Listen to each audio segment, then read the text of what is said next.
get started. I think everybody's in and able to participate. Most sorry. There he is.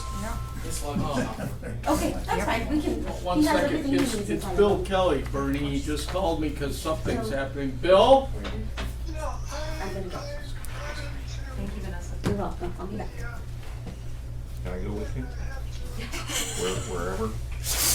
I don't care what it is. One second, I'm gonna get you to the lady that is kind of in charge of the computer thing. Kind I'm just talking to the speaker. We had this problem last time with him, right? Yeah, what's going on? I got to I contact the Zoom and use the information you gave me. I got a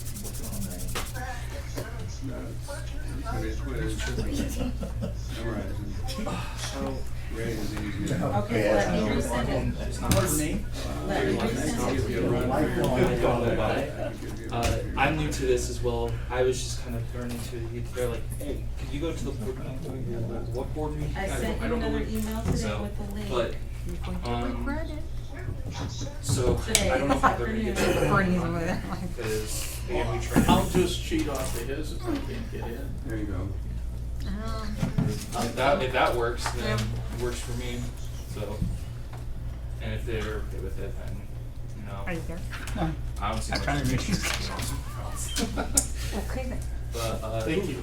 Who else This needs is the intent. help logging in by any chance? I think we're all in except. I'm not in, but my password, worries. not, it said my password wasn't valid, so I'm redoing my password. Go ahead. You're not you. You've I'm never not. been you. But that's fine, I'll figure this out. Elvis doesn't work. Sure, huh? Yeah, let's do that. I just gotta put in a new password. but Oh. it wouldn't take my old one. Break it on my Google account. Well, that's all. I'll let you create your password, and then if you, I don't know if there's like no. Oh wait, you have no password. And So I think we're all a-okay for now.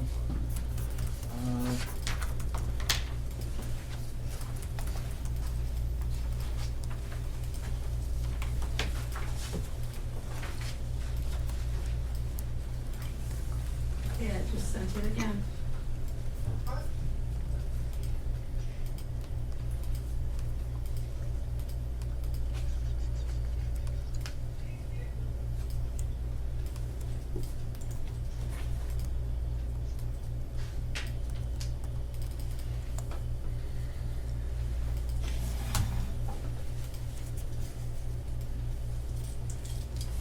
Did it work, Dr. Kelly?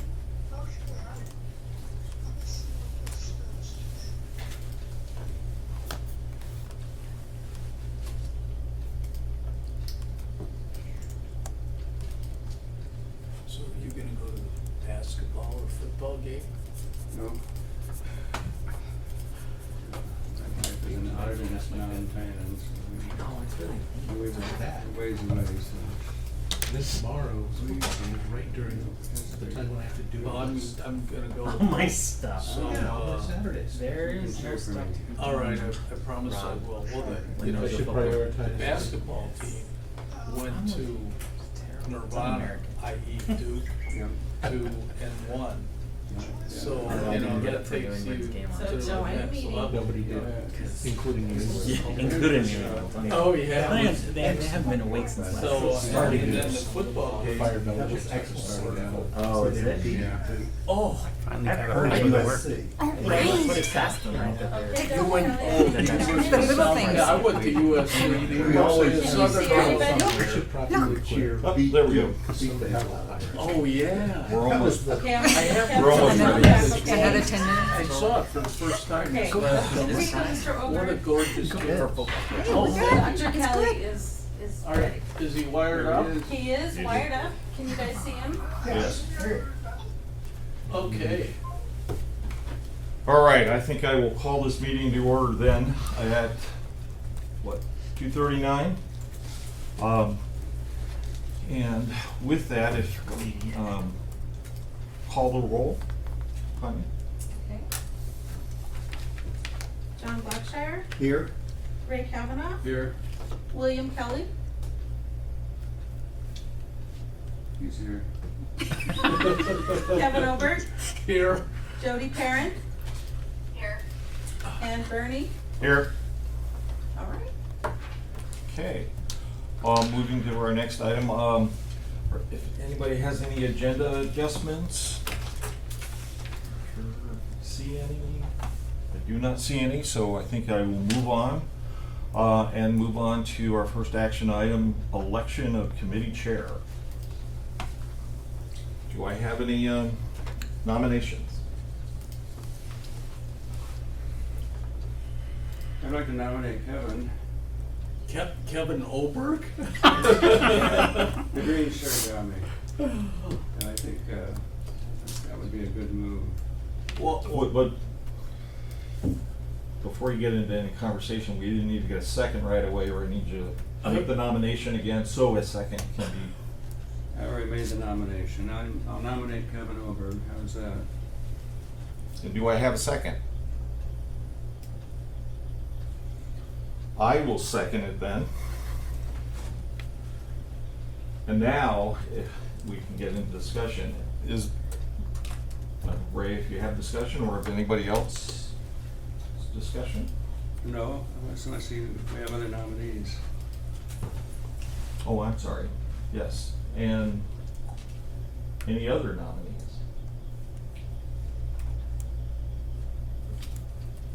Hearing none, I would then say, go on to whether or not we have any discussion for the nomination. And again, hearing none. I will then move this to a vote. All those in favor, please signify by saying aye. Aye. Aye.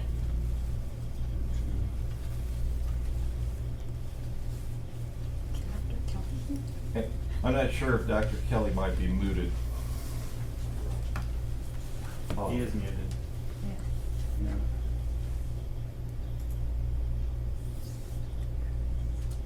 Dr. Kelly, unmute.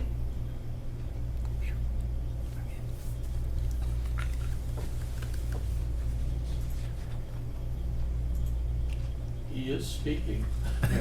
I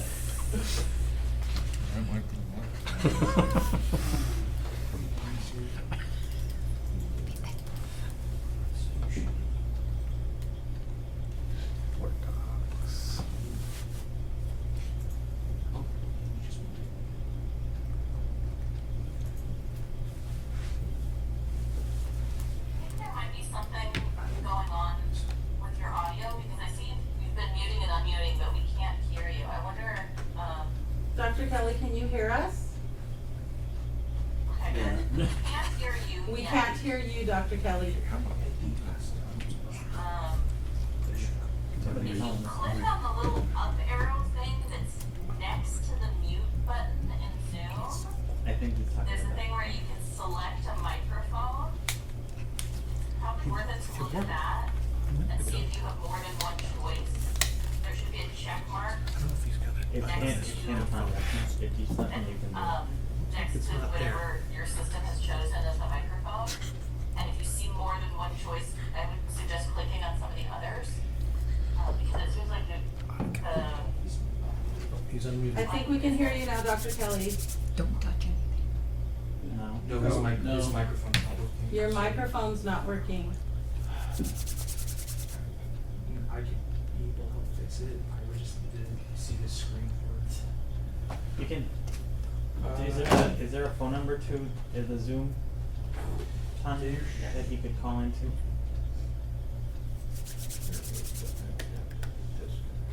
No, you can keep him on the screen, but just so that he can speak and we can hear him on the phone. Backup telephone number. So, Well, what about, he has a mobile. Yeah, that's what I'm saying. So if we give him the number, he could call and put in the passcode and we could just That's a good idea. call him. His phone. He could call in rather.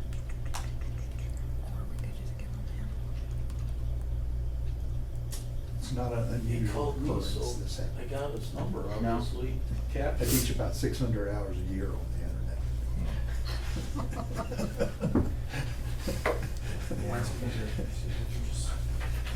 Are you looking Does for anyone Yeah. have No. the I'm phone done with number that for too.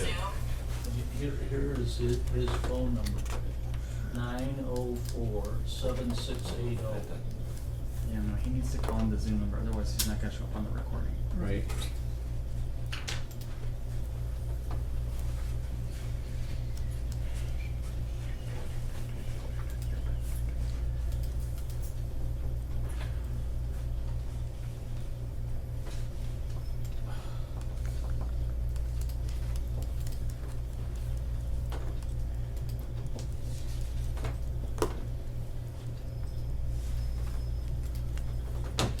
Did somebody say they have the phone number?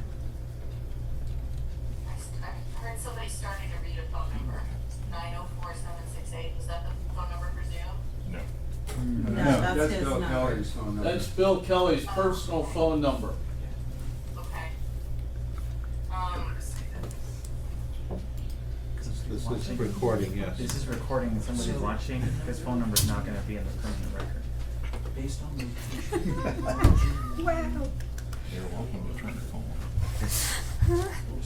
could give him the Zoom phone number if So any one of these numbers and would he do. can call in on his we- phone. because there's not one and there. it's fine. Excuse me, he's calling me again. Okay, we're gonna send him a number to call. So you can just It click it. happened today. I just, Put it on speaker. Hi, Dr. Kelly, we're gonna send And we you a can number vote. to call, so you can join that way. very important. Very important. Yes. What is the We motion don't even know the for? word anymore. The camera. Motion handset. for Landline? to nominate landline, a Kevin Hubbard handset. as chair. I can't, whoever's talking, I can't hear everybody talking at the same time. What was the motion? The motion was, Ray Kavanaugh nominated Kevin Oberg to become chair. Bernie Was second. there a second? Bernie. And there was a second. So now they're gonna take a vote. We started it. In favor of that? He votes in favor. Yeah. He just voted in favor. Is there anybody else that needs to vote? Now we're waiting for the rest of the votes. Okay. With that So you then, can keep the phone. I need You wanna just keep it there for the moment? It's centered right there.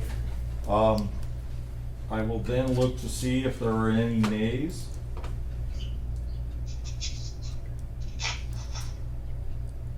Hearing none. And I'm going to abstain. Tanya, can you possibly recite what the vote count was? I think Right now, we have Raymond Kavanaugh, yes. William Kelly, yes. Jody Perrin, yes. Bernie abstain. I might as well vote for myself. Kevin Oberg, yes. abstaining.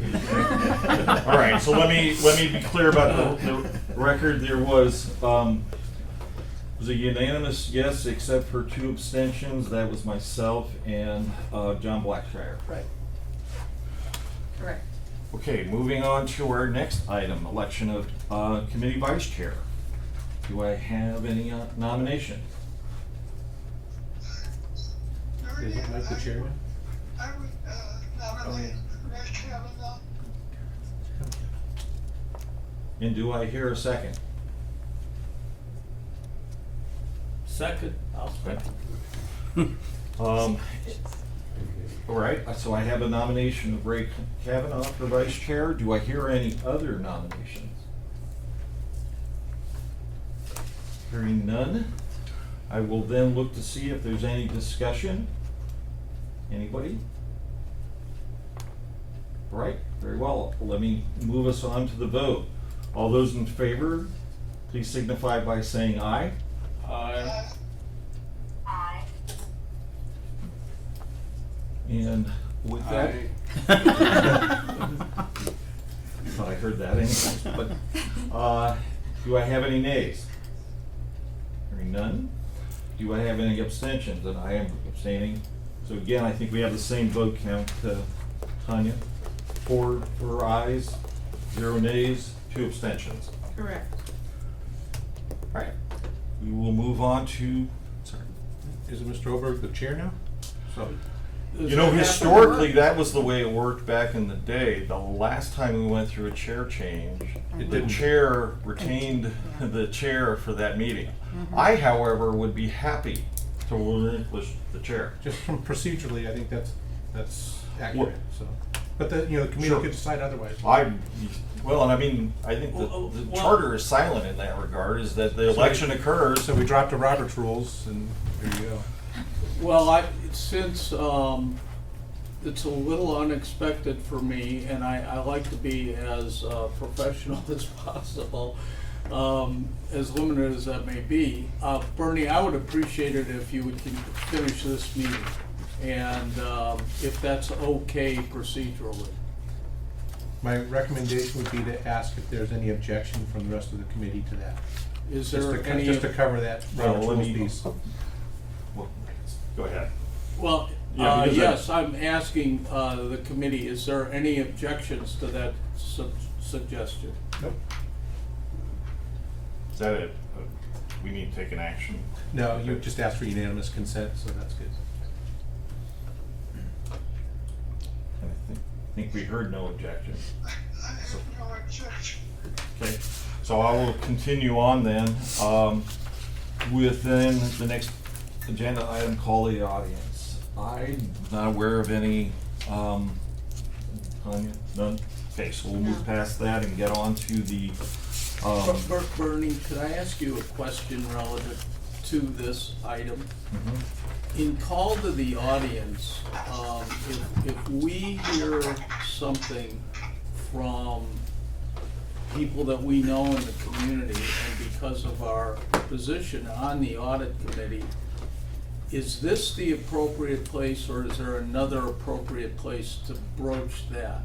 I believe the answer is this is not the appropriate place. This is for a member of the public or the audience to be able to address the committee. Okay, However they may be present.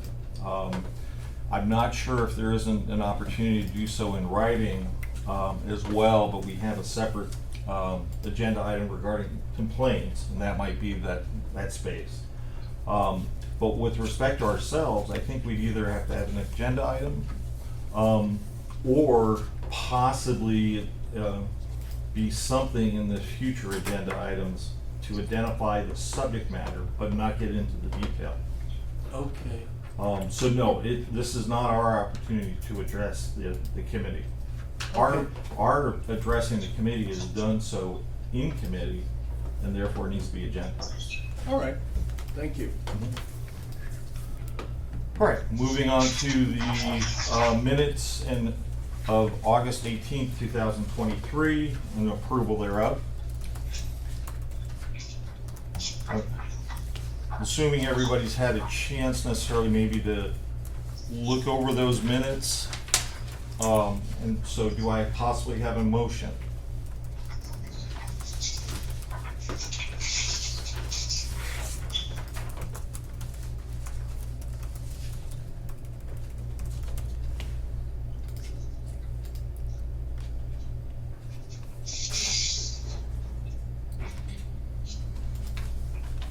I'll make the motion to approve the minutes of the August meeting.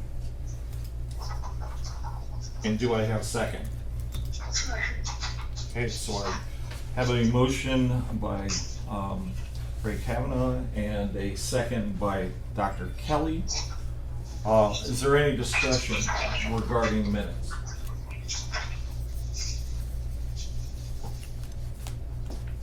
Hearing or seeing none, I'll move then to the motion. All those in favor, please signify by saying aye. Aye. And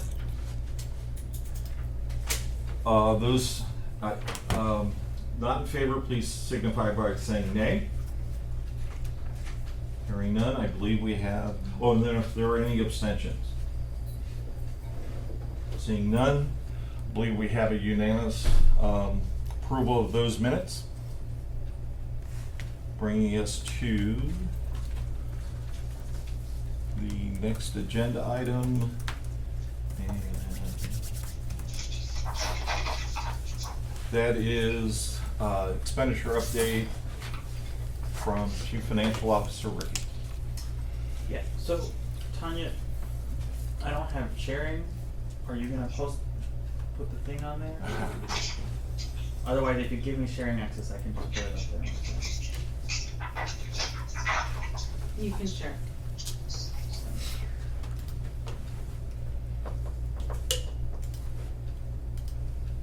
Oh, there it goes.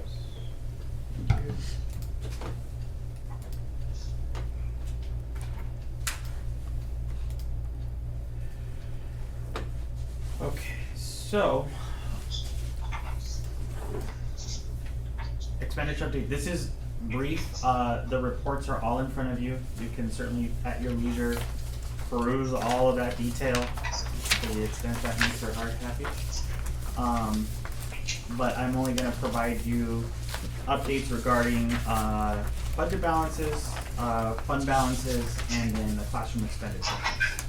So budget balances, obviously, the activity right now through the first quarter of the fiscal year, ending, well, not the first quarter, actually going into October of this fiscal year, on October 31st.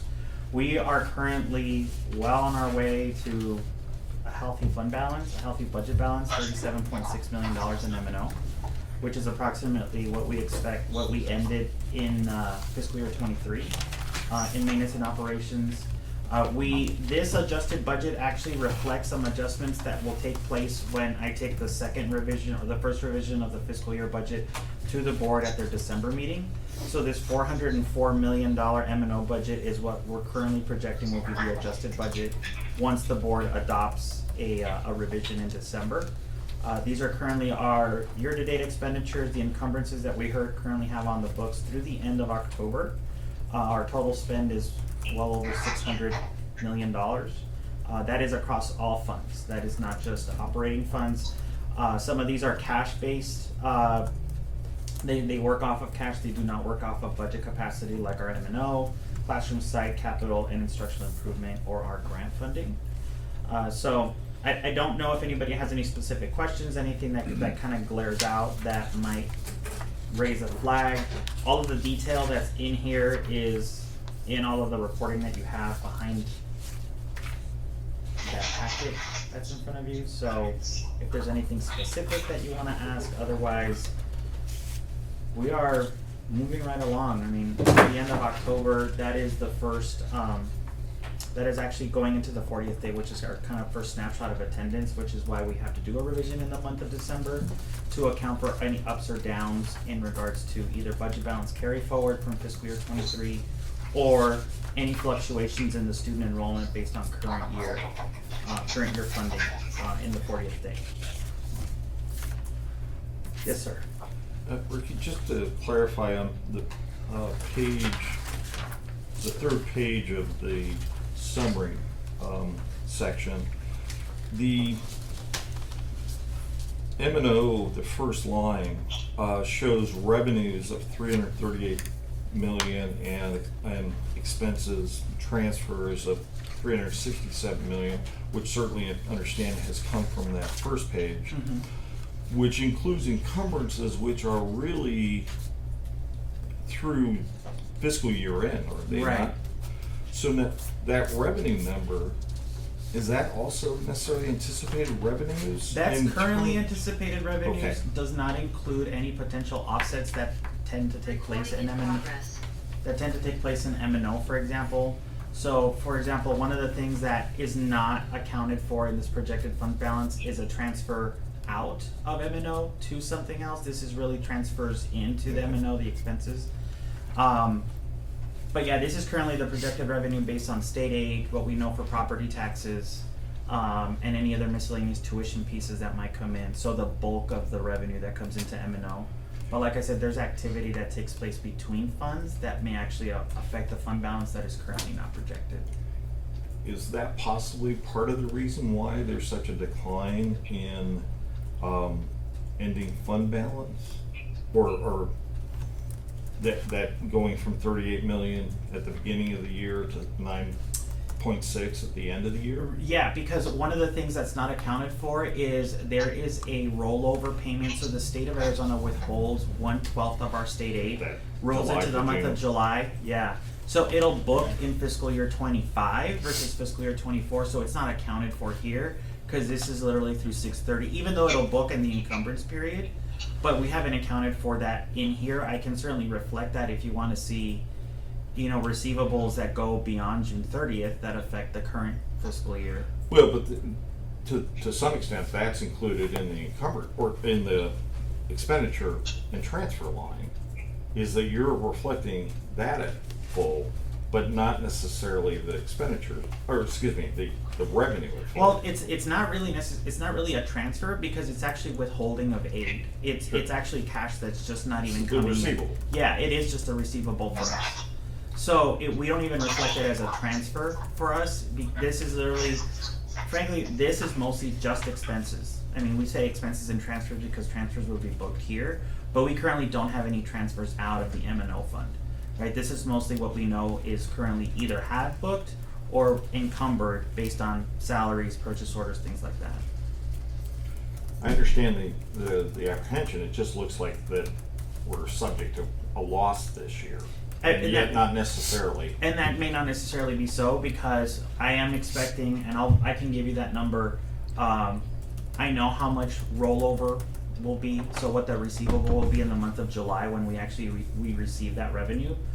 I haven't booked it here, but I can put it in here to better reflect the projected ending fund balance if that's just going to make it look better, I guess you can say. Well, and I'm not necessarily looking for it to look better, but to look as it would look Right. at the end of this year. Sure. After the close of year adjustment. Yeah. Which is represented in that beginning balance. Yes, correct. Right. Yeah, the So- beginning balance accounted for the incoming cash That occurred in that July. occurred in July. Sure. Right. Of this year. Of this year. A few months ago. So I'm a newbie here. Yes. I haven't looked at the school board financial statements in about 25 years. Me too. The federal grants line concerns me.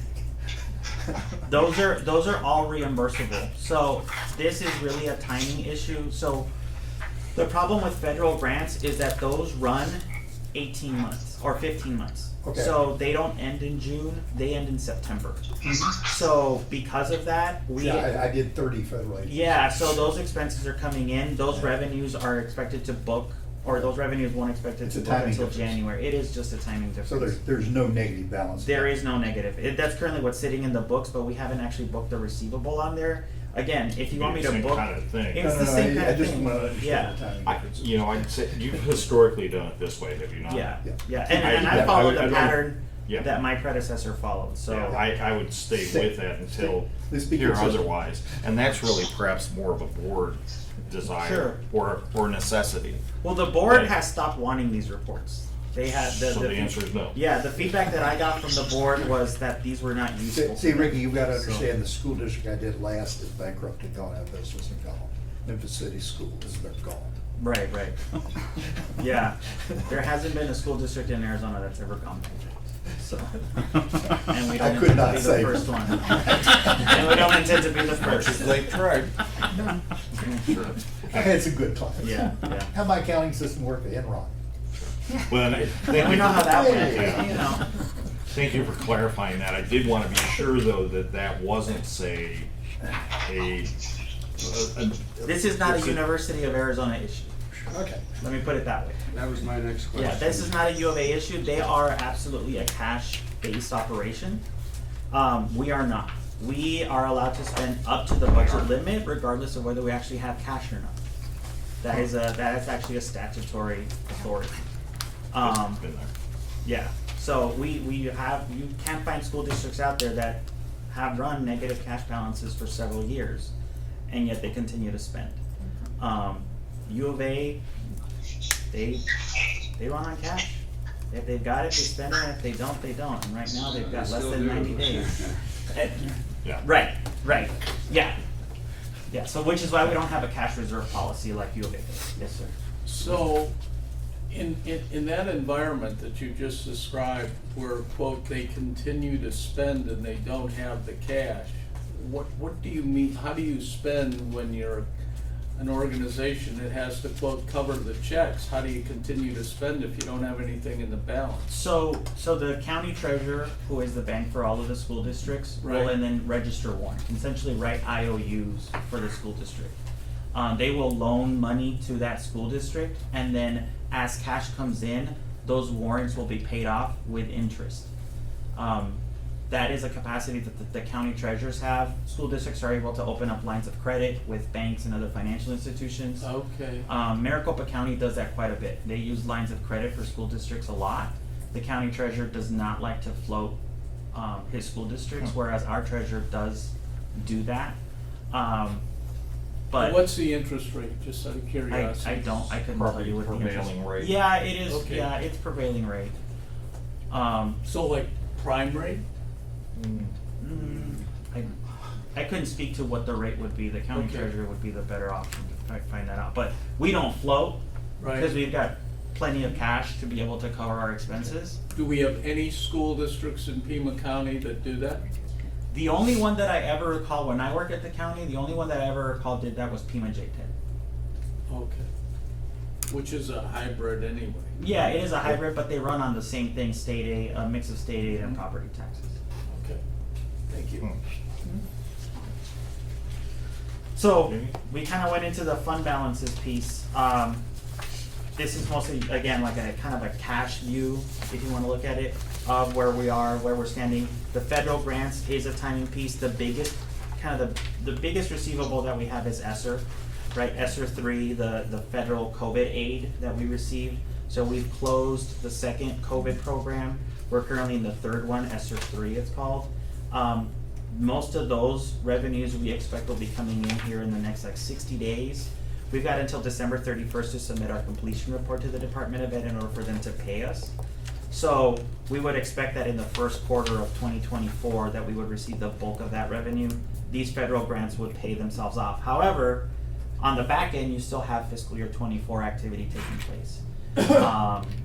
But we do submit cash management requests, the reimbursement requests to the Department of Ed every month, so that we can cover payroll expenses and everything that comes out of all of our federal money. But for all intents and purposes, our operating dollars float federal grants, which is allowed in statute, because it's a reimbursable expense. And so, years ago, we actually were allowed to request cash above our need, but then what ended up happening is we were earning interest on that, and the feds didn't like that we were keeping the interest. Even if it was like $3 or some outrageous. It's an arbitrage issue. Yeah, so for them it was, why are you keeping interest?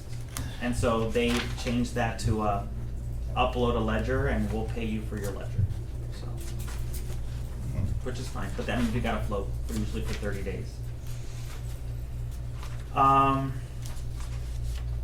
Yeah, most of these, I mean, they're pretty healthy. Nothing, for me at least in particular, sticks out. Food service, our food service, anything that's food service, civic center, community schools, tax credits, gifts and donations, student activities, employee benefits, and debt service, those all function on a cash basis. We can only spend if cash is available. Whereas maintenance and operations, instructional improvement, classroom site fund, capital, and grants, those can only be spent when there's budget authority to spend. So again, none of these give me pause. I haven't seen anything, again, not to knock on my alma mater, but nothing that rises to the level of, we forgot that the model isn't working anymore. That's not what's happening here. So. Yes, sir. Since, and it's great, the bond issues successfully passed, and I would presume there's lots of plans ready to roll out. Are there any cash flow budget implications for you this fiscal year relative to the passage of that bond issue? We potentially, yes. So I'm sitting down with bond advisors in the next couple of weeks to talk about that, what our schedule of issuances will be, when we will actually do that. There's an order of events that we want to stick to. First order of events was the board approving the appointment of a bond, or the criteria for a bond oversight committee. We want that to take place before we decide we want to start selling bonds, because we want them to approve projects that kind of have to go out the door, so we know approximately what kind of bonds we want to issue. My expectation is probably between the months of March and May is when we would expect to probably issue our first set of bonds, somewhere in the neighborhood of $150 million. Just because we've got some projects that need to get off the ground. They're, whether you want to call them shovel ready, and that's a good thing or bad thing, but you know, Mr. Romero's been around these buildings with no air conditioning, and that's like job number one, is we want to start dropping a bunch of these low-hanging fruit into the schools. But again, because of the sequence of events, we want to go through the committee, vet those projects before we know how much to actually issue. But the first estimate that we told the public was about 150 million. So it will be reflected here at some point once we actually decide to issue bonds. So odds are the impact really won't be until next fiscal year. Yeah, I mean, it'll be a revenue impact. You know, we may receive those bonds before fiscal year closes, but the activity will really take off after July 1. Okay. Perhaps Yeah. the alternate way to ask that question is, what's included in fiscal 24's budget for use of bond proceeds? Nothing. So there's no expenditures that are included in this year's budget. Correct. The only expenditures are expenditures related to the election and the hiring. Issuance of- or the administrative costs of managing it.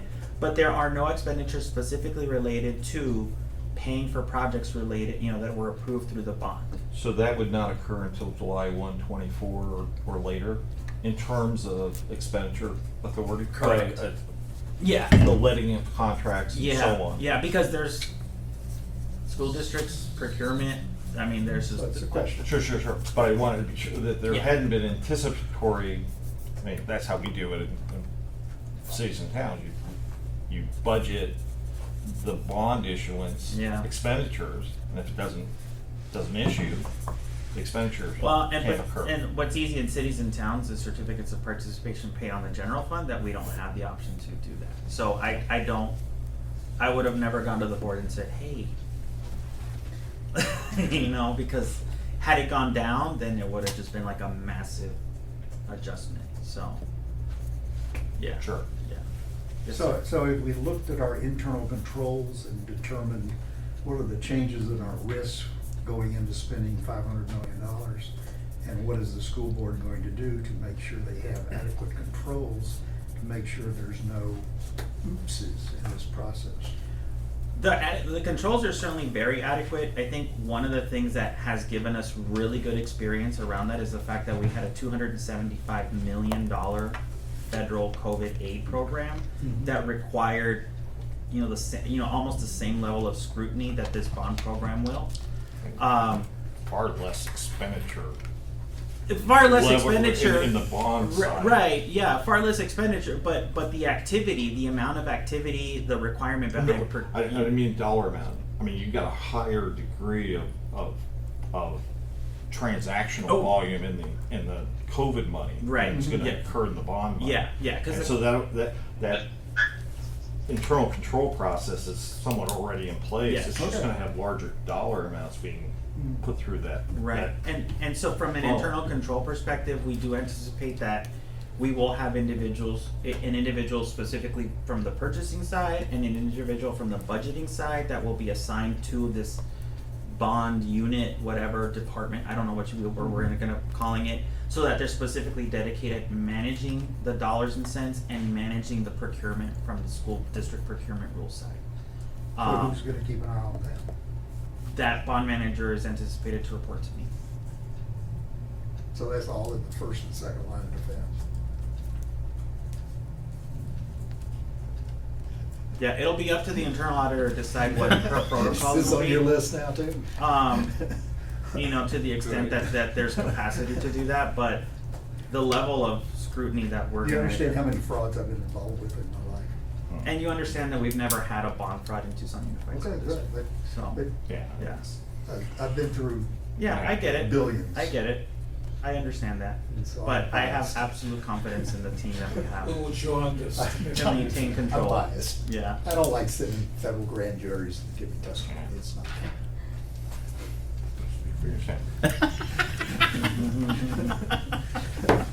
Yeah. I have a lot of t-shirts. Hopefully none of them are orange. So fiscal year to date classroom spending Never been in jail. is the less. No, neither have I. A lack of experience. No, very strict ad. Fiscal year 24 year to date classroom spending, which is obviously an important part of just the public measure of how we put dollars out there. So you'll see that in the last couple of years, we currently have we've had a decline. That is mostly an operation of ESSER funds. You know, this $275 million, the great majority of it went into the classroom, whether to support instruction, to support students, or to support teachers.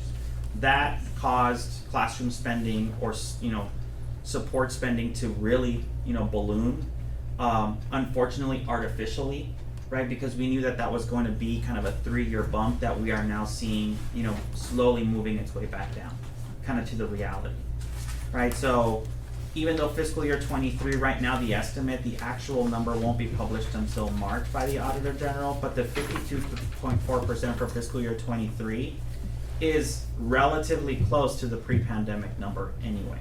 So which is in my book is a good sign because it shows that we've continued to maintain the level of service. Now, this will bonds will not have an impact in here at all because bonds are not counted as part of the classroom spending calculation.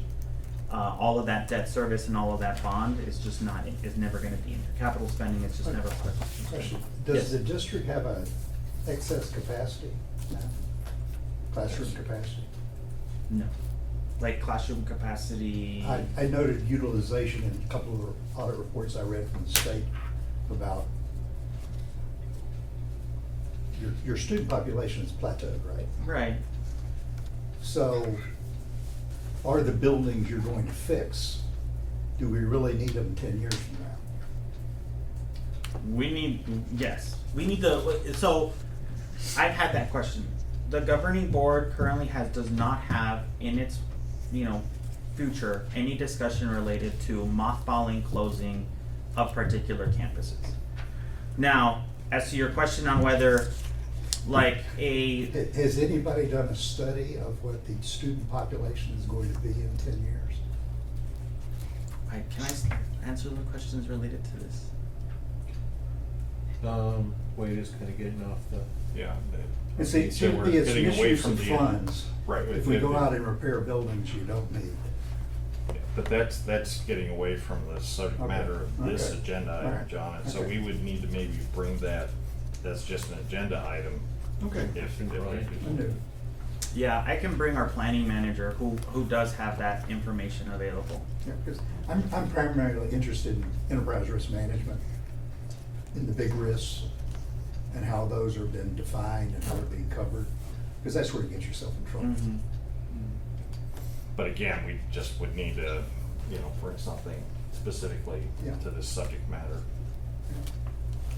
It's something that we could necessarily start down this road as a result of this subject. Well, here's the overall But question. we can't get too Here's the overall far into question. it. Does the school district have an enterprise risk management matrix? Do they have a risk management matrix for financial statements? Do they have one for fraud? Do they have one for operations? Do they have one for business processes? Do they have one for IT? And again, I guess I would say we bring this up as an agenda item as opposed could to meet this with- broad financial, year-to-date financial, data review. Yeah, I'll eat that elephant. I'll meet with you. Okay, So, yep. I need to get into this, finding out what the real reality is, the I would situation. appreciate that as a matter of fact. Because it's, such a significant percentage-wise increase, you've indicated in fiscal year '24 that plant operations go to 14.4. And just the reason, so we all understand that? Literally the cost of, it literally is now the cost of maintaining plant. It's not so much that we're doing more work, it's that the cost of doing the work has exponentially increased. So that's inflation, Yes, is what we're really that's totally saying. inflation. That is an Okay. inflation number, Okay. yeah.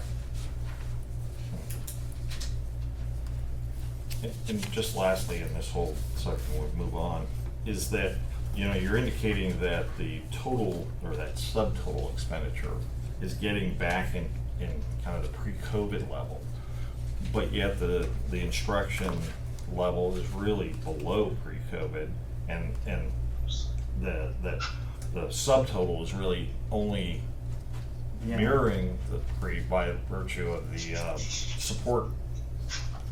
Yeah, the over the last several years, the district has spent a lot of funds to focus on the wraparound services to students. So, for example, one of the things that isn't in instruction are all the exceptional ed services outside of the classroom, right?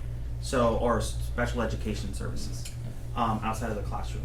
So a lot of these components to student support have also increased because there's been a greater focus on mental health first aid, on family services, you know, a lot of just the kind of ancillary support that has become systematic in the district, counseling, for example.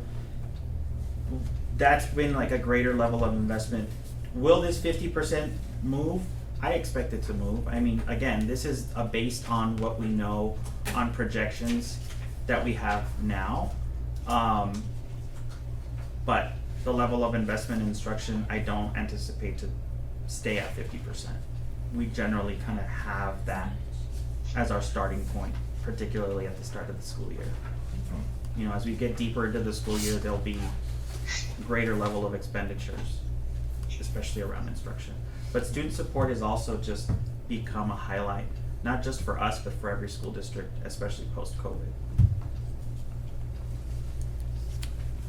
Yeah. And so maybe over future Yes.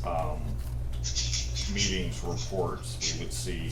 Yeah, some with the hope would be that they would start to stabilize and then the reality would start to kind of set in.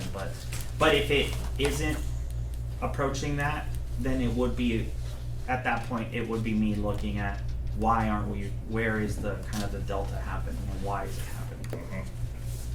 Sure, good, thank you. Other than that, I mean, that's just real brief. Again, you've got all of the detail behind it. If you have specific questions, I can certainly answer them now, or you can always email me at your convenience. Thanks very well. Thank you. Thank you, Rick. Thank you. Okay, moving on to our next agenda item, that is, update status report from Martha, our internal auditor. Thank you. Take it away. Thank you. Hello, everybody. I haven't had the pleasure of meeting Mr. Fleckshire, so I'm Martha. Hi, nice to meet you. You have a couple of things that I noticed that was printed out. So I'm going to start first with the employee relations. That was the audit that was completed prior to this last one that was just completed. Everybody receives the copy of the preliminary report at the same time that management receives that copy. Normally, I look forward to receiving comments, observations, or any added questions. I only had one individual that actually took me up on providing comments and questions, which I greatly appreciate. The other thing that usually happens whenever I issue a preliminary report is looking forward to getting not only the feedback, but also insight as to what I'm looking at and the way that I'm actually communicating with you versus how it might be clearer. So I don't take offense to anybody pointing out my errors, which obviously sometimes I'm very close to my own report that I overlook certain things, which again, I apologize. I do my best with what I have. But again, it's hard to detach myself when I'm writing something and then when I issue it.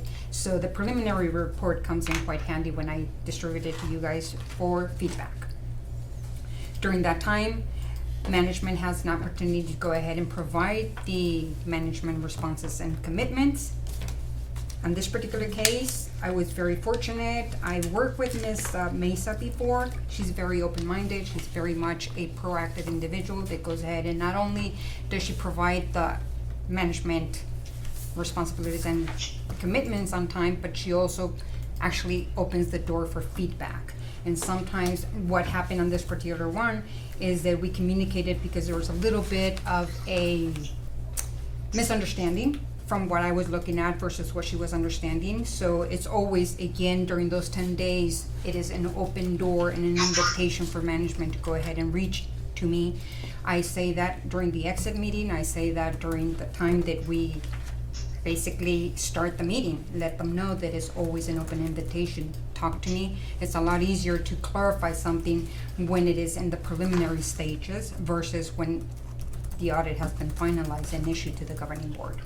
So in this particular case, again, I only received one person that was very helpful and very kind of them to invest their time to actually read the report and provide me with feedback.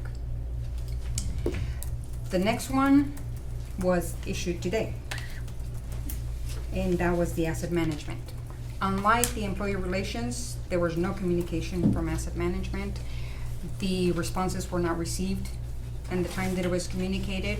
Again, the responses are communicated during the exit meeting, so are the supporting documentation, so is the information and communication regarding what was looked at, what was supported. So to bring up in the responses to state that this was not provided or the samples were not noted, then in that case, whoever is responding to that means that they did not attend the exit meeting.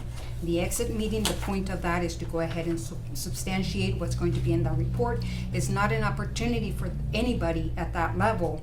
Once that preliminary report is issued, that communication starts. But during the exit meeting, that's the goal. If you don't agree with something, then tell me. If we don't see eye to eye, then tell me. That is the whole point of the exit meeting. This is what I viewed. This is what I'm telling you that I saw. This is what I'm substantiating. You don't agree with it? Let's discuss it. Let's talk about it.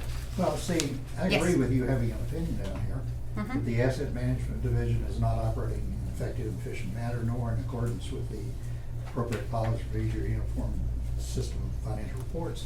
So how can we have appropriate internal controls if we're spending $500 million?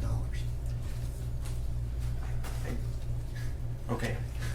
So, no, a response to all of these was emailed to you within 30 minutes of the internal auditor's email. A 10 a.m. deadline, it was, No, but what I'm saying is this. how, If somebody has done an audit, and she's come to an opinion, right, and then you tell me in a meeting that the internal controls are sufficient to prevent waste, fraud, and abuse, I've got a problem. but you didn't read the management response. Well, I think in fairness, we just got them, I haven't had a chance I to haven't go had a through them chance in to read that detail. part yet. But the All final I report came understand- out at the same time that the No, management it didn't. responses. I got it No, this morning. they did not. And the responses came out this morning as well. I've had the draft report for a couple of weeks. But we're not required to give you drafts of anything. We're required to give you the management response Well, by again, 10 a.m. it's a timing issue for me because I did not have time to digest. So you had time to responses digest prior to within the 30. meeting. My problem is a level of fairness because you inquire something of me, right, on a report that the internal auditor issued at 10 a.m. We apologize for the fact that we thought it was noon. In the past, the deadlines have been noon. Whether it's noon or 10 a.m., it's irrelevant.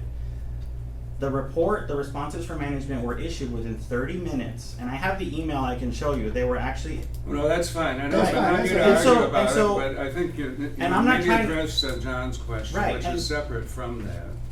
well, so there are adequate controls regarding asset management. Do we know that policies need to be improved regarding assets? Yes. Do we know that they actually need to be updated? Yes.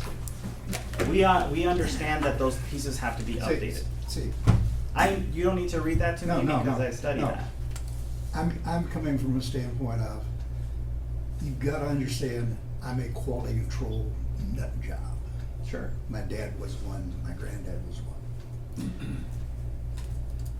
I know a lot about controls. I know a lot about controls not working. The criteria she was using here is not very mature, okay? And she had issues with the way the records were kept and the cooperation with management in answering her questions.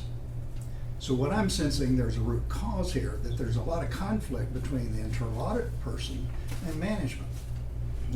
Now, conflict doesn't work.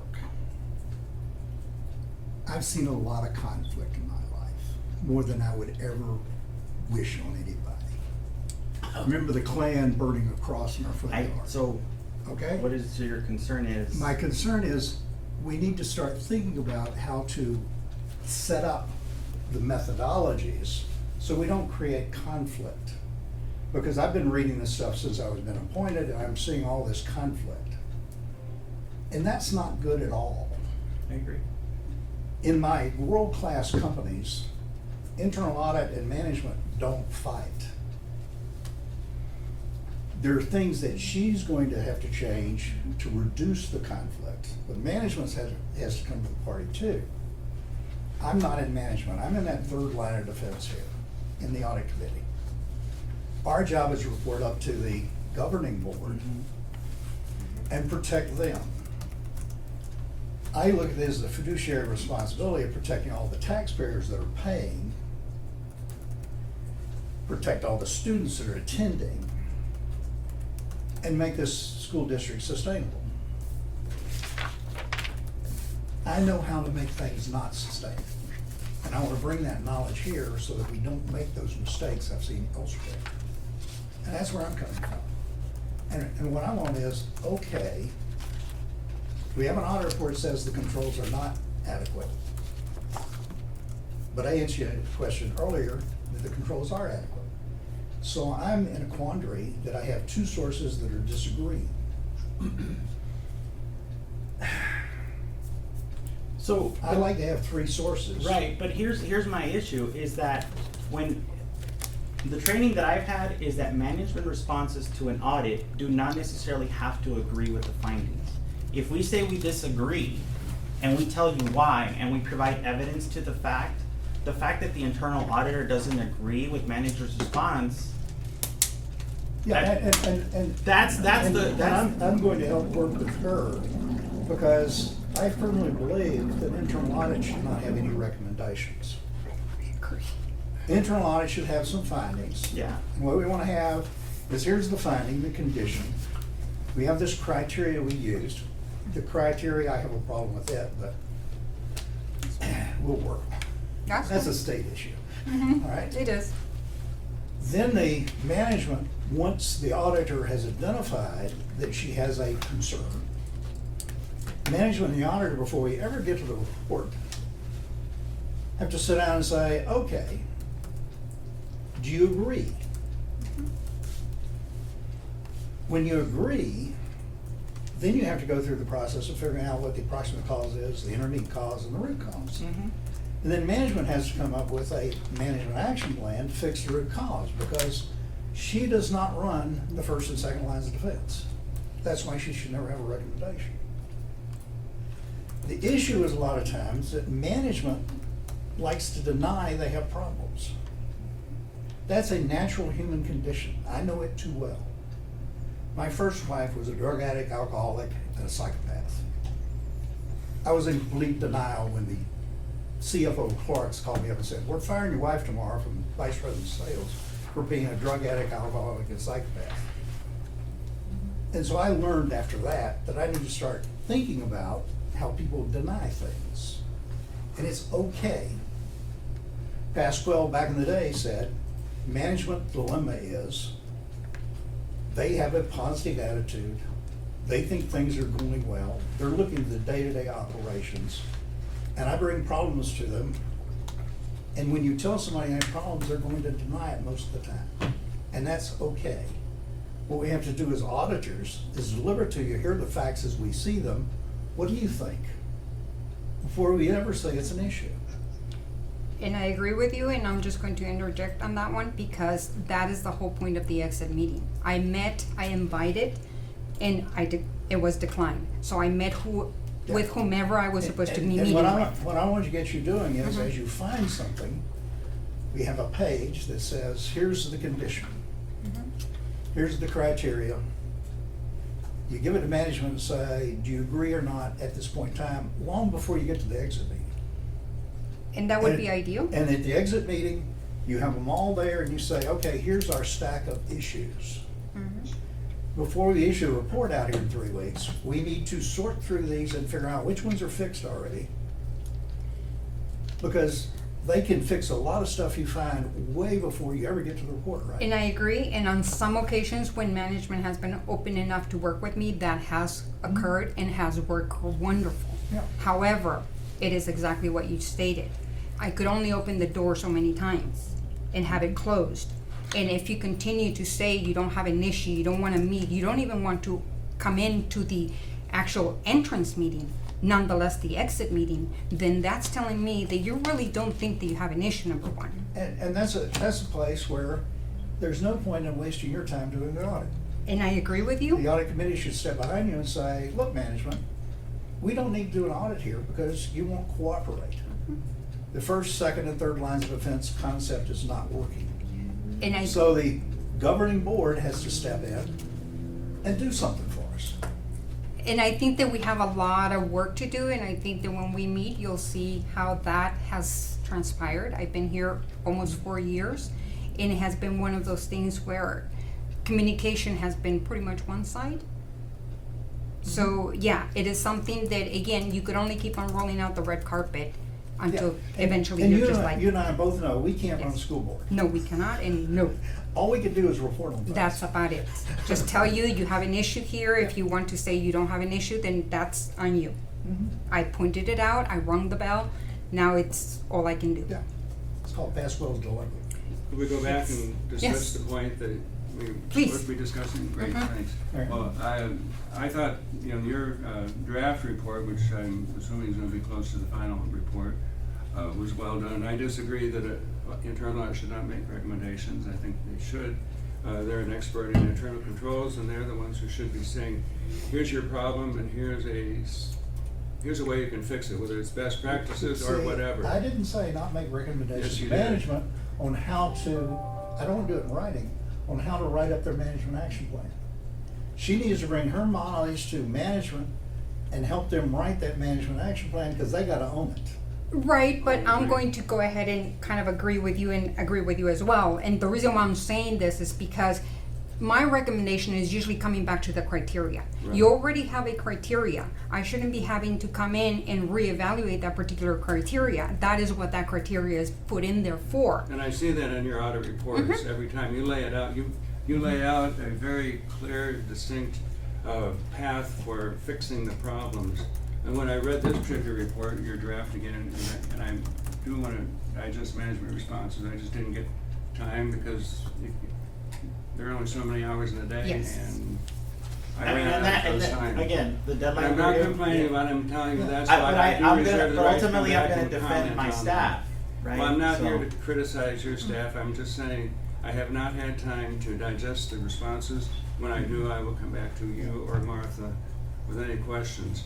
But again, you're very thorough, and you lay Yeah. things out for people. When I read the report, I got the sense, if this were a classroom, they would have been an F. I read failure, failure, failure, failure, failure. And to your point, can they control the assets? And this report doesn't look like they can, or they're not doing it. There's not accountability at the right levels. And the management responses I did glance at, it was, policies need to be revised. There was no commitment to, we're going to do it, and we're going to do it by this date, which I think we should work toward getting a date that we're going to fix this by this date, and you can go back and say, did you fix it? We're not there. We're quite a ways from that. It's been, the other reports I think are taken more as suggestions and, there's some half-baked responses. I wouldn't have accepted the responses again that I just had a chance to glance at briefly. I think they were So I totally guess, inadequate. so then let me ask as management advice from the audit committee. What do we do when the internal auditor has a lack of understanding regarding some of the technical components that she's reviewing? Case in point, discrepancies in asset cost recorded to purchase price. She's looking at the asset listing and the recorded price, and she's trying to match it to the purchase order. And so the line item, we bought a car for $10,000. I don't know where that car exists, but $10,000 for a car. So she's trying to find on the asset list a $10,000 car. Well, no, it's the asset value is the cost of the car, the cost of the tax, if there was shipping and handling, right? All of those components that may not actually be broken out by line item, because we're not required to break them out by line item. We're required to pay shipping, tax, whatever. And that's the book value that we record for that vehicle. But she's trying to make a one-to-one match to two incorrect numbers. So why wouldn't I disagree with that? Because I'm not trying to match the number, I'm trying to match the tag, the serial, something that connects it with it. If you like, I'm happy to discuss this with you. No, I am not going to discuss this with you. I'm trying to ask the audit committee to give me advice on that so that How I can about say. attend the exit meetings? Excellent. How about attend the exit excellent. meetings and attend the Excellent. entrance Because meetings? unfortunately, they're not fruitful. So I've delegated that to my staff to do that. My finance director does that. My senior accounting manager did that. Unfortunately, Martha and I don't see eye to eye.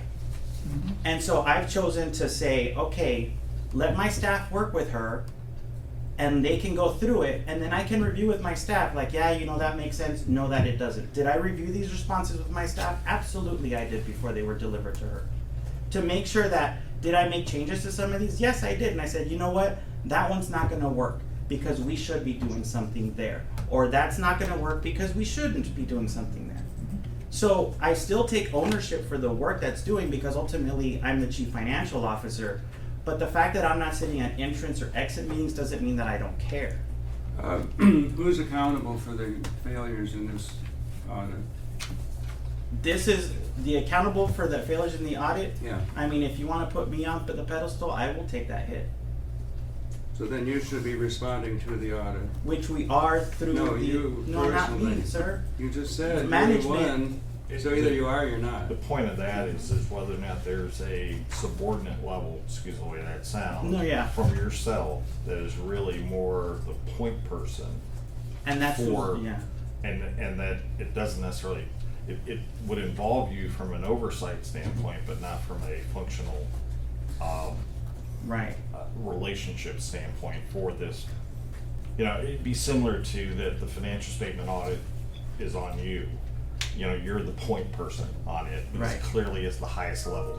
And But, so but, for the but a finan- subordinate item like this could be, given our organizational Right. chart, that there's somebody within the department or even outside of the department that, again, I'm just not sure whether or not I mean, that, and that that's could exactly be out, right. out in, the.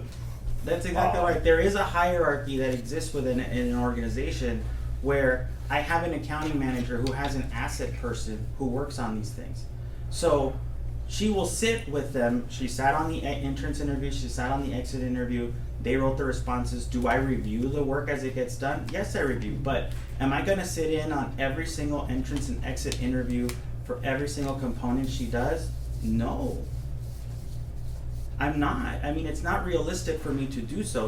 I wouldn't expect that of the human resources department if we're talking about recruitment or personnel files, or if we're talking about payroll, right? We're going to put the individual who is responsible, and if there are items that rise to the level of disagreement that somebody on a higher degree needs to be done, yeah.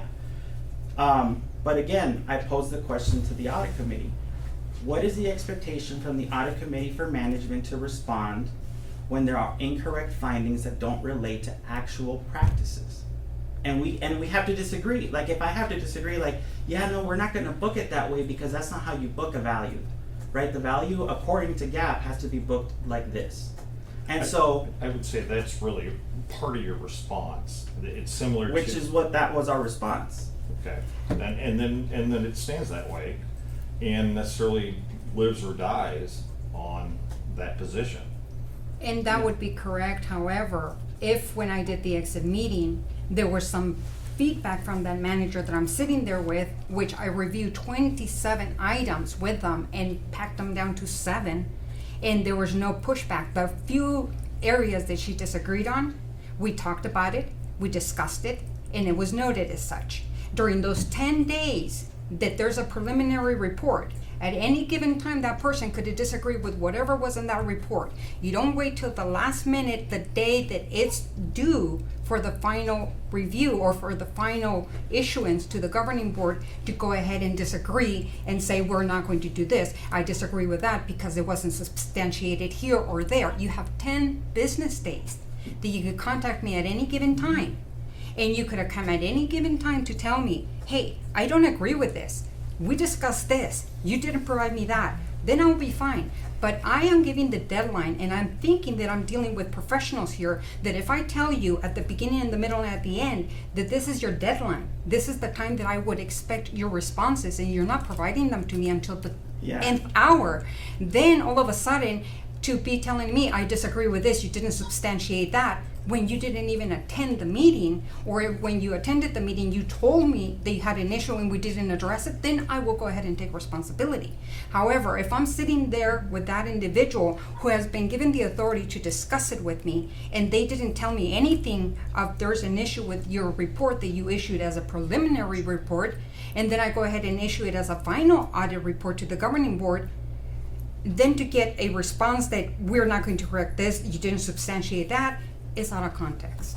So to me, I did my due diligence, I provided what I had, I gave the length of time, I stated when it was due more than once, and now this is the result. I issued the report, it was given to the audit committee, it was given to the governing board, and that's what I stand. Well, I agree. I think you followed the right procedure, and I have seen when you send out a notice, everything is clearly spelled out, this date, this date, this date, so I don't see surprises coming from internal audit. And to your point, is somewhat too, Ricky, is all these particular issues that you mentioned, if you disagree with something in the audit, those should all be worked out way ahead of time. And the final issuance of the report should be no surprise to anybody. It should be, we've all done this, and it's legitimate to say we do not agree with this. But looking at some of these points, failure. I think that speaks to accountability, and someone should be accountable for this. And it's on the org chart. There was this low-level staff person, looked like, who was the asset management division, which appears to be one person. Yeah, that's so it's like a division. Yeah, that's the division, difficult. You expect more than one person. That's the difficult part. And one of the things that we put in our management responses is the fact that we know that we are in the process of hiring an additional person who is going to have to support this one person, because unfortunately, part of the issue that we're running into is site-based asset management, right? We have a lot of these assets, they don't live here. We have 88 different schools and 20 other different buildings with assets of values from 0 to $1 million. And so the fact that we need to track all those, locate them and do that is a monument. That is a hill to climb. And we know that one person can't do it. We're gonna bring in a second person, and even that is not sufficient. But our board is also not very keen on us hiring people at administration, right? So we're trying to be as efficient as possible with the tools that we've got and the people that so that we can rededicate dollars into the classroom, so that Mr. Romero's like, why are we hiring another person in finance? There's an issue with asset management that we know that we need to get under control based on tracking issues in the sites. And see, my concern is that, are the assets really there? Well, That's according also to the our report, concern. they're not. That's also our concern, because unfortunately we are at the mercy of 88 office managers and 88 principals who manage their campuses. I understand that conundrum. It's a holdover from the 18th century. Right. The principal is like the captain of the boat. And it's a problem. Yeah. And see, that's one of the things that internal audit needs to start pointing out is that, okay, as we go through, we look at these issues like where are the assets at the school, do we know they're there? The corporate cultural problem is the principal is a god. And we need to start working on the corporate cultural issues, because those are the things that really blow you up, Oh, yeah. you know? That's where we run into the most I can talk about my difficulty. Yeah. failure clients. So that's where we run into Right. most difficulty regarding asset management, is our ability to go into the school buildings, because you can't do it during the school year, because that means going into every single classroom when instruction is taking place. This isn't something that Tucson High, you know, with 3,000 kids and the umpteen number of classrooms, I mean, we got to go in there and everything has to have barcoded, tag put into the system. That's something that has to happen in the months of June and July, right? So we know we have to bring an army of people, which we are, again, we're probably gonna spend about $120,000 to do another inventory this summer. Because we need to pay people who aren't working. Because the cultural issue has been, we've been underspending on administrative staff for years. And I'm not necessarily advocating for spending for more administration, because that is the most unpopular thing, and then Mr. Romero would never get elected again. But where the efficiencies where we can find the efficiencies, we're looking for them, so that those types of reports aren't, you know, are just, you know. And it's a cultural issue. And it is a it's a big cultural issue. I'm amazed there's one auditor for 5,000 employees. Yeah. Okay? And I'm just, Yeah. It's an accomplishment to have the one. Most districts don't have and any. it hasn't been here Yeah, that that's long. true. And see, that harkens back to my fear that the culture does not know how to manage risk. I like cultures that manage risk well and are boring, that don't have problems like you had a cyber breach in January, right? When's the last time you had a assessment of your cybersecurity controls? Every year we have one. Every year we have one. Okay. Well, on that note, and moving on to a But who little does it? positive thing. Who does it? We hire an outside consulting company Okay. Yeah, that does it. they have one, and I'm waiting for the responses on that. Yes. Just one Yeah, last, go ahead. hopefully a last question on this. No, I know go we got ahead. into a lot of detail on this particular report, but it really caught me as just total lack of internal controls. And there was mention of the Hayes software, which sounds like it might be a way to improve efficiency and so forth. But it's been, when I read this, I thought it was a typo. It said it was started being implemented sometime in 2016, and it's still being implemented. And I think software that was started 7 years ago is probably up for the trash can by now. So I'd like to get someone, and you can maybe point us to who do we talk to see what's the status on Hayes, what's being done with Hayes. Do we have any legal recourse, Rob, for, I assume there was a contract when we bought the Hayes software. I've seen there were excuses of why it's not working, and nobody seems to know if it's gotten implemented. It evidently hasn't been fully implemented. There's no post-implementation analysis. So I would like, I volunteer if there's if I have a I subcommittee or could something to actually, look at it. yeah, I could actually provide you an update on that, because yesterday I met with technology services Okay, having we to can do. talk offline. Yeah, but just on the brief overview, yes. Well, I was gonna say, I'd like it to be kind of germane I'm to going this to. subject. I'm going keep to. it tight. No, I'm going to, because it's going to connect to the follow-ups that I did. Okay, so this one is in reference to Hayes, has to do with the current audit that was done. Okay, and regarding Hayes, I met with technology services, disaster recovery, and business continuity. I was pleasantly surprised. I'm just going to share that with you, that out of the 13 items that we had open, 4 were closed, and they're really striving to actually move forward in implementing things that they are supposed to be implementing based on the report. We had a rough start, okay? We did have one of those things there, we didn't see eye to eye, kind of going back to what you had said before. Nobody likes to be corrected or say you're doing something wrong, but it's all in the approach, and as long as management is open-minded enough to work with me, and we got along just great. During this follow-up meeting, it went smooth as could be. They're very much on board, trying to go ahead and work towards not only correcting the items that are in that report itself, but also moving forward into how can we go ahead and do the risk asset management for the entire district.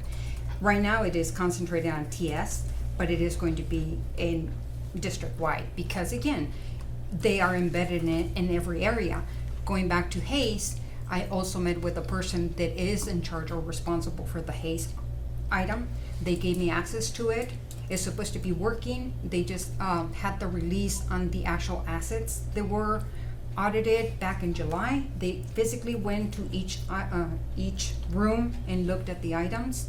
So I haven't had the time, because I just received the access yesterday, to go ahead and combine and see, is Hayes really working? Is the amounts that they're providing there, matching with the amounts that I'm seeing?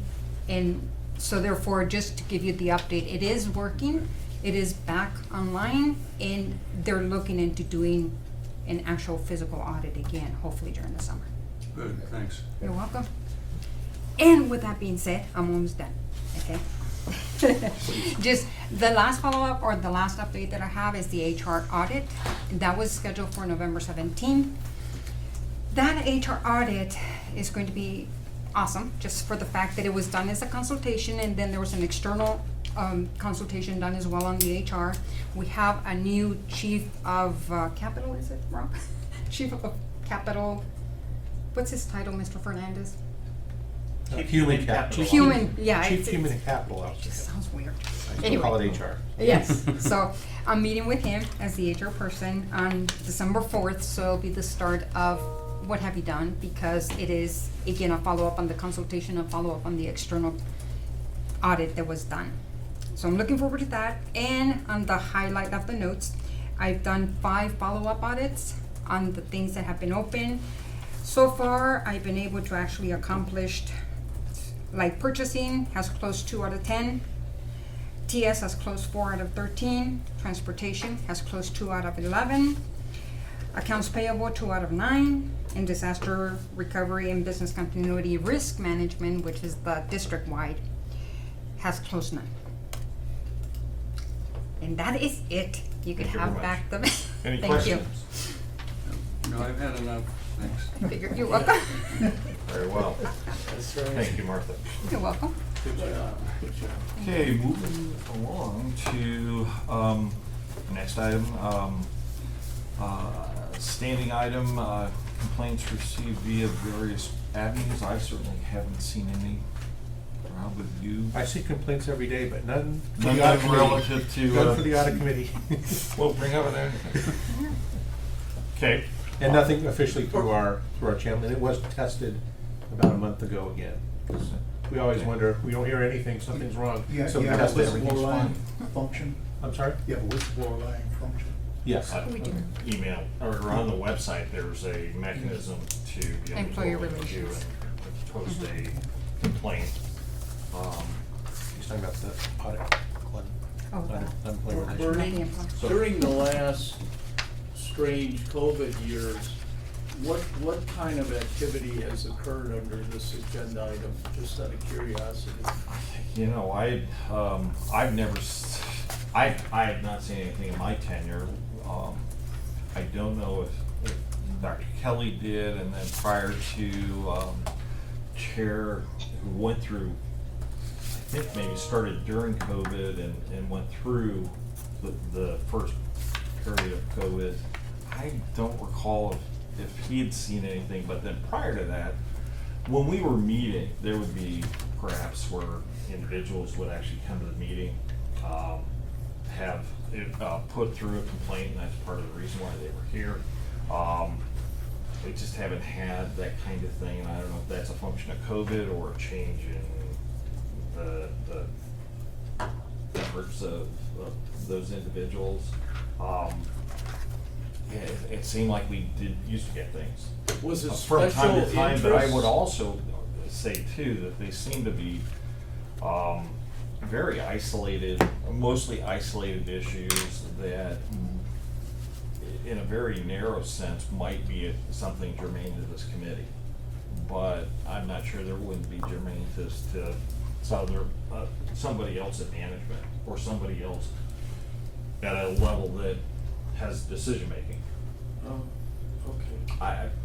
But I don't know that, I think I've really seen much. I mean, it's been really kind of antiquated or kind of odd, as to how they've been brought forward to us. There's been certainly, I think, some privacy components to them, so that's necessarily dragged out the presentation, it seemed in the past. But everything seems to me to be pre-COVID and post-COVID. Yeah. And this, and so I can't think of anything since Okay. pre-COVID that to even kind of recall what it was like. So, right. I'll just say that I've been back here since 17, and between 17 and 20, we had 2, one of which was not even close to being material for this committee, according to the leadership of the committee, and the other one was a really quick investigation and report back. So for 3 years, there's 2, 1 legit, and since COVID, none. So I don't know if you can say COVID is a factor there, but that's just been the volume here, and it's, you know, it's an online reporting system, but that's not the only way people can report. Obviously, they can go to board members, they can go to management, they can come to a call to the audience at board meetings, or they could come here. In fact, the last one we had was actually somebody coming here. But that I think was pre-COVID, certainly. Because we were in this room. Yeah, and so that's how long ago it is.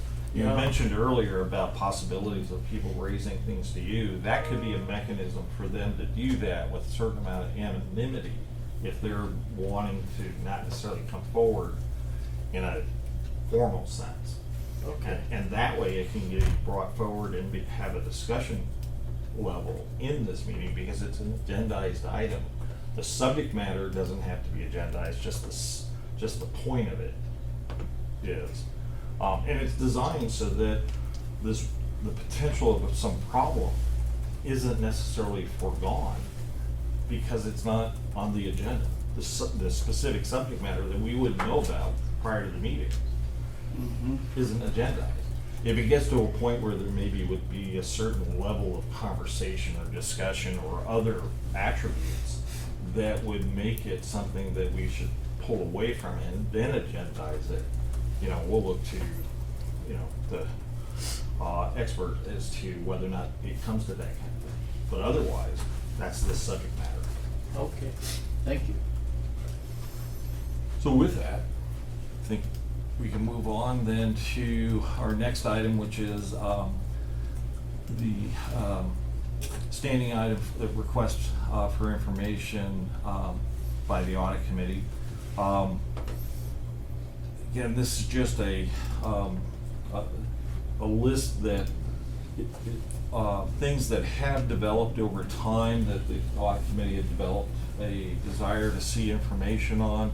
It's not something that occurs every time, but is available, and it's not and we're not necessarily limited to that, but it needs to be somewhat within the scope of our charge, I think.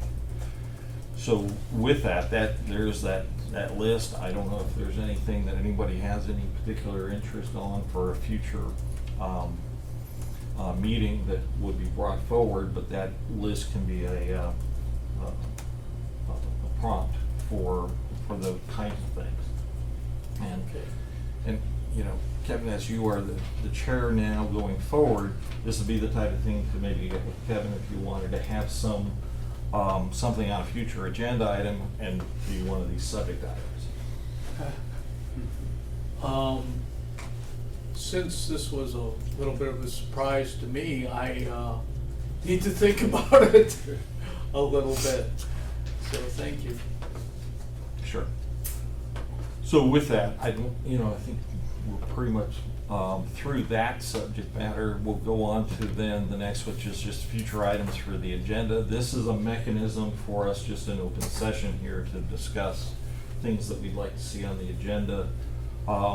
There is obviously, again, there's a mechanism to place things on future agendas through the chair primarily, but otherwise through a process as outlined in the charter. But I don't know if anybody has any specific things beyond what's on the agenda today, in part is kind of somewhat the usual or typical items that we have on an agenda. So, There's one suggestion I would have is if we could get a proposed agenda out earlier before the meeting. Yeah. So it may trigger us to say, oh gee, that's not on there, or I might want to add something, that would be helpful. The sooner we can, ideally maybe have some standing agenda items, and then we know that's going to be discussed, but then is there something else we should put on? What are those specific, do you know, Bernie, what the kind of the specific timeframes are, the parameters that were built? it's something that in the past, we'd have them occur just the day before the meeting. Okay. And my objective was to do it at least 1 week before the meeting. And that has been the attempt.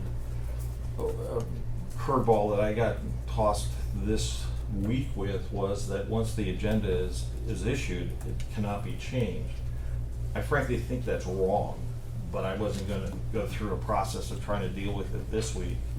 And furthermore, that would have been more of a esoteric exercise. I can help with those parameters. The issue is that an agenda has to be issued no later than 24 hours before the particular session that the public body is going to have. So in our case, that would have been at minimum yesterday before or by 2:30. But then beyond that, as to what their criteria is in the agenda or the process for it. Is that what you were gonna? No, I was just gonna say, I can help with, when you can and when you can't add stuff. You can always take things off. You can just not add stuff after that 24 hours. And that was the thought I had, is I could have made adjustments to the agenda that was issued on Monday up to yesterday by 2:30, if it seemed to be the case. This agenda was actually ready 2 weeks ago, and that kind of point was coming along, and so I was trying to find a sweet spot to issue it. What I'd like, what suggested would happen is that one could get issued so that it can get on board docs and postings can occur of the materials that you have to look at, and then necessarily added to.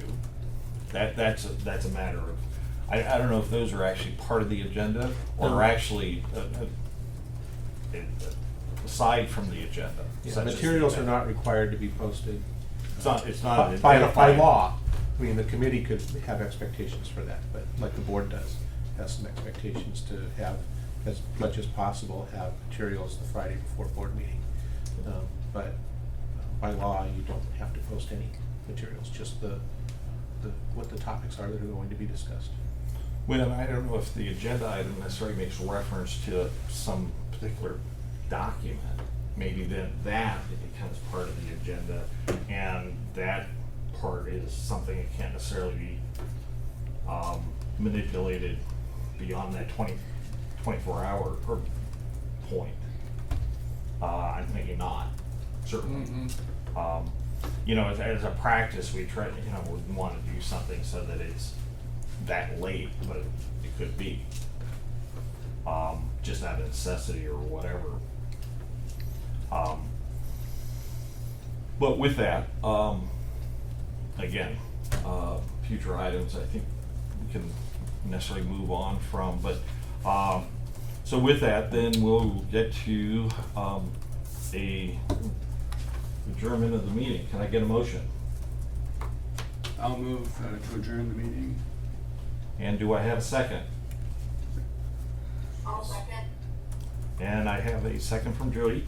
So I've got a motion to adjourn from Ray and a second from Jody. All those in favor, please signify by saying aye. Aye. Aye. Any opposed? Hearing none. And any abstentions? And none. This meeting is over. This one's yours, Kevin. And you didn't even need your glasses. Sorry. Check you out. Pardon me? Now, don't you even need your I can take it with me. Yeah. Actually, I'll take it from you. Okay, If please. you don't want it, yeah, Yeah. I'll take it.